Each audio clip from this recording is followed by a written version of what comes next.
And welcome to the special June NFL reaction edition of the Don't Argue with the Facts podcast. I'm your host, Noah Love, and today we are going to be talking NFL because this has been one of the craziest days in terms of June NFL, probably in the history. We have two big time trades that have went down.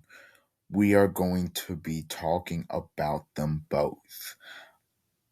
We're gonna start in we are going to start with obviously the big time blockbuster trade that emanates from Cleveland.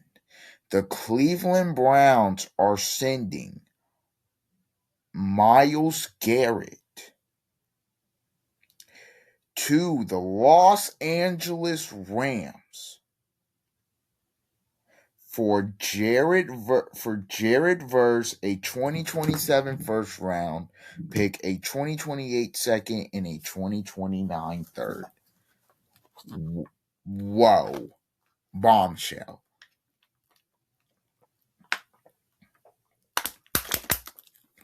I didn't think Miles Garrett would get traded, considering that big contract they gave them last off season, and you just think to yourself, I don't. There were teams calling last off season, and so they didn't get a deal. Um, I'm gonna be honest. Rams fleece. People are saying they like to trade for the Browns. I like they got Verse in a first. They didn't get enough. Well, they got a 27 first, 2028 second, 2029 third. Bro, for Miles Garrett, you gotta get three first. You gotta get like two or three first. Bare minimum two first. On top of that verse as well. For a player that just broke the sack record, for a generational player like Miles Garrett, there is no way that you only get one first round pick. You should have got three and verse. And the second and the third. It should have been a big old haul. I feel like the Browns could have got way more than what they did for Miles Garrett.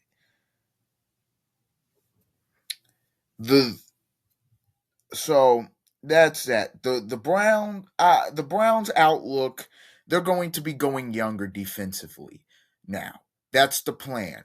It, and I don't mind that plan. You look at you look at the defense, they still got a lot of young talent. Or just in terms of the team, they got a lot of young talent as well. On the line, it's obviously going to be Mason Graham and Verse against Swearinger. Still got Denzel Ward in the back end. Linebacker core is pretty solid. You look, they drafted that tackle out of Utah. They have Junkins, Shador, Concepcion. Like the Browns are going for a younger approach and letting the guys develop, and I like that. In terms of the Rams, this is Super Bowl or bust. It's Super Bowl or bust. I don't care what people say. You do not give you don't give Matt Stafford that extension for 1 year, and B, you get Trent McDuffie. And look, even without the addition of Garrett, I thought they were the Super Bowl favorites in the NFC. Now they are massive Super Bowl favorites. Massive. They're the best team in the NFC West, probably by far, just because Seattle, I don't think Seattle retained some key pieces, but just no K9. I mean, I don't want to say I guess you could say they kind of got worse. The Niners are older. The Eagles, will get into them in a minute because they made a trade. And look, they still have a lot of talent. But, Detroit, I mean, Chicago, I'm not moved by their offseason. The Packers, will see, because we'll see if they get Michael Parsons back, obviously. But the the Rams, they already have the best young front seven in football, and then on top of this, this isn't the Von Miller trade that they made back in, I think that was 21, where Vaughn was Donald was in his prime, but Vaughn, he could still give you something, but he was kind of at the end. Miles Garrett's still in his prime. Miles Garrett just had like 22 and a half sacks. Miles Garrett is 30 years old. This trade, when I first saw it, I just said, that's got to be fake. It's a blockbuster deal. And I'm going to be honest, I don't know how you beat the Los Angeles Rams. If the Rams are healthy, with that defense went from last year, I thought they were a about above average to good defense. This year they're elite.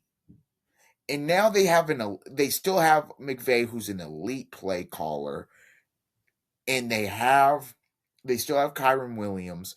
Stafford's coming back. You would think Stafford's still going to be really good. Maybe not MVP of the league good, but going to be really good. And then there's Devontae Adams still, and Puka Nakua. This team, they're the Super Bowl favorites, and the Super Bowl's in LA again. They're by far the Super Bowl favorites in the whole NFL. You can't. They're probably gonna win their division. They're probably gonna be the number one seed. I mean, obviously injuries in football as well, something that you really can't predict. But I'm just looking at it. I'm just looking at this roster and saying the Rams went all in. They did not. They did. Safe to say, they did not like that the Seahawks won the Super Bowl. They did not like that they came so close, and they're trying to maximize the years of Stafford. They don't know how much time he has left, and that's why they drafted Ty Simpson. And now they're going for the juggle. They're going for it all.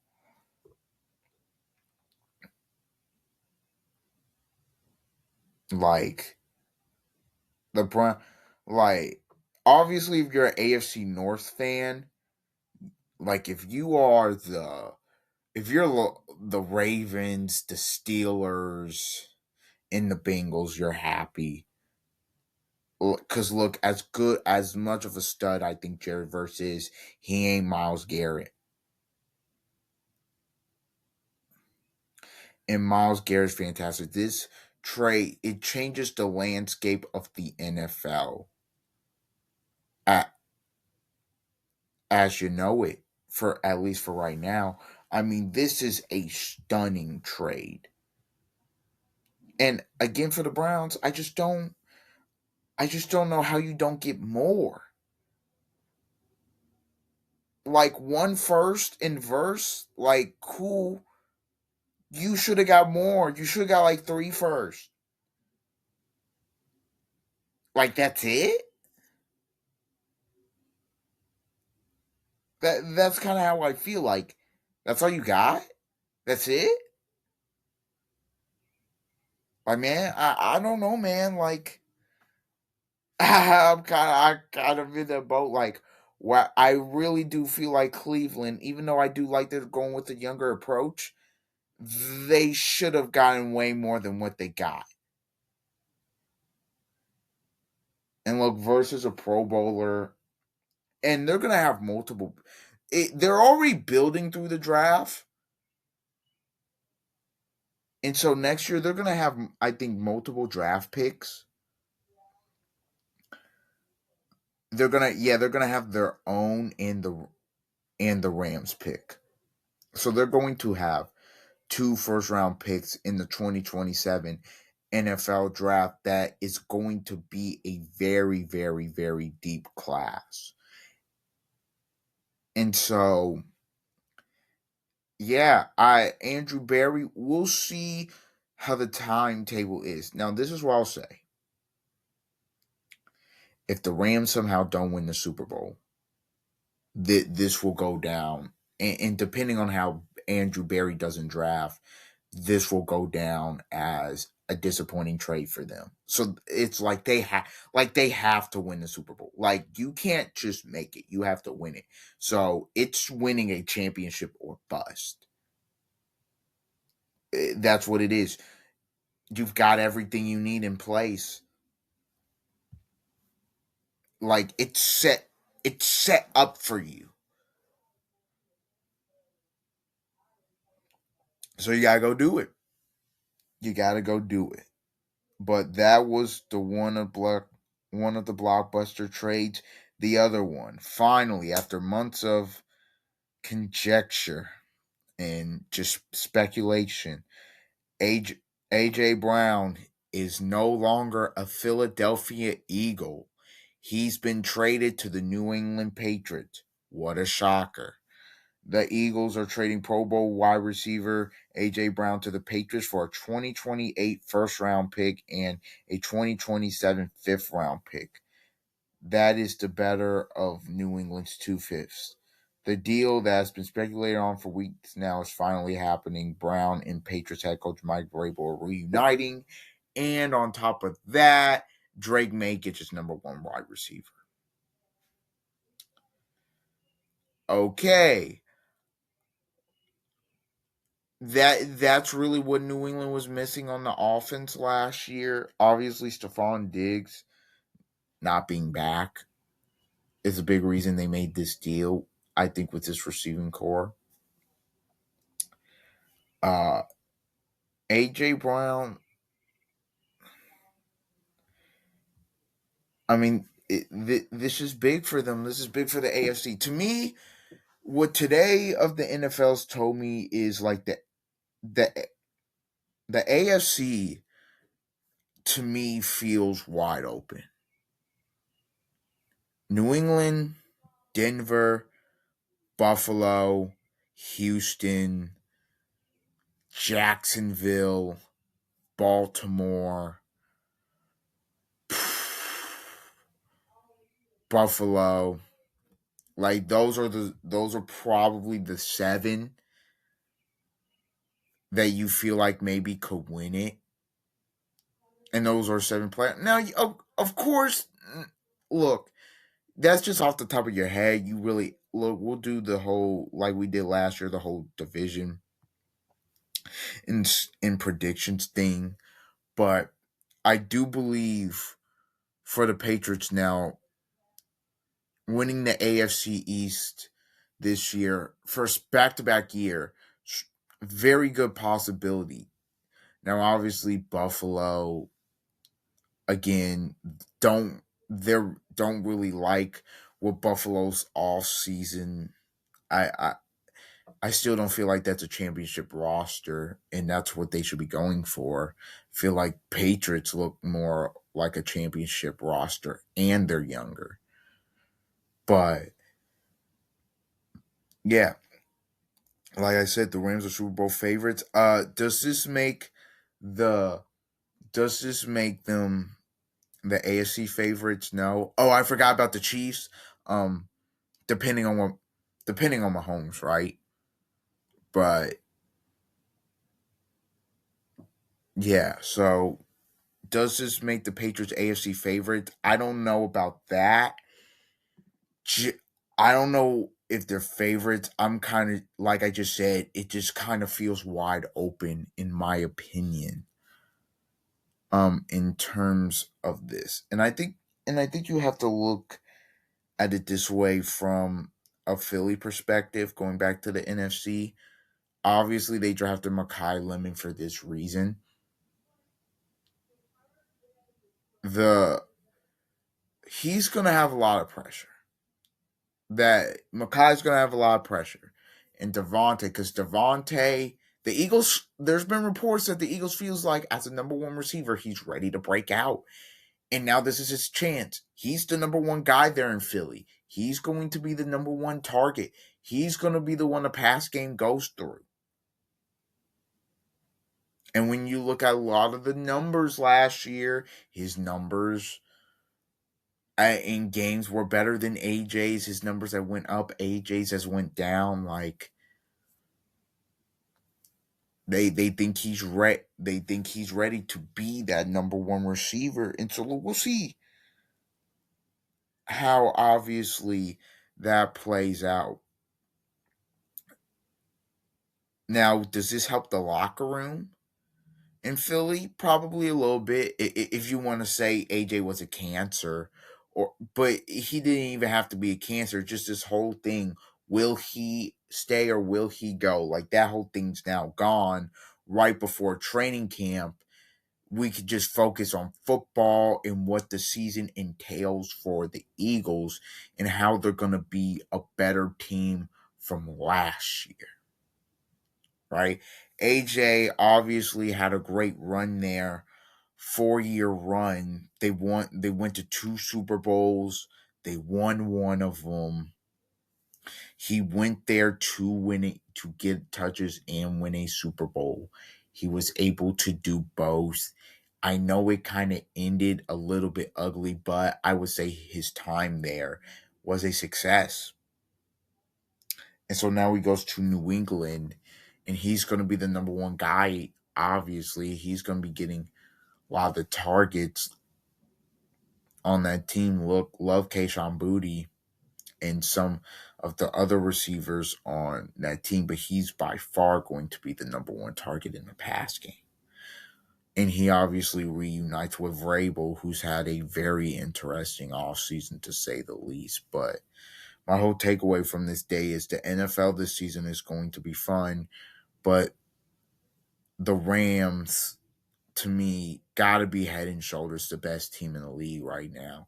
And obviously, you'll have to see win games because when games are played on paper. Because again, I predicted that the Packers would be the number one seed in the NFC last year, and to be fair, it was getting close to that, but injuries. And to be fair, like the Packers were 9-3-1 at a point. Like they were 9-3-1. And you're thinking they're gonna win the division, and then Michael Parsons blows out his knee. And so it's like injuries can happen at any time. So that's why the NFL is so tough because you to predict because you never know at any given time in a big time injury comes. Like it's very hard in a season. This is why it's so hard to win the Super Bowl because or even get back there if you lose it just because you don't know. A lot of things have to go right. And there's a lot of adversity in an NFL season. Whether there's turmoil in the locker room, potential coaches getting fired, pressure of expectations, injuries, whatever. And so, like I say, you never know. So the Rams, they're obviously going to have to navigate all that. But if they stay healthy, I think they should be able to get to the Super Bowl and and probably win it against whoever comes out of the AFC. They were already my favorite walking into the season. They were already my Super Bowl pick walking into the season. This just now really for me puts it over the top. Like they're the overwhelming favorite in my opinion. I think Myles Garrett moves the needle that much. Trent McDuffie for me already kind of moved the needle in terms of what they needed was their secondary to get better, and it did. This I mean, this is a big boy. We're going for it all. At them picks like we're going to win the Super Bowl. So now type of move. So yeah, but yeah, the Patriots as well trade for AJ Brown, and that's both of these moves, the Brown move, we had kind of been expecting for months. Okay, it's June 1st. That's when it's going to happen. It happened. But the Myles Garrett trade out of nowhere. Wow. All right, everybody. This has been an episode, a special NFL June reaction episode of the Don't Argue with the Facts podcast. Please like, comment, share, and subscribe. And until the next time, see ya.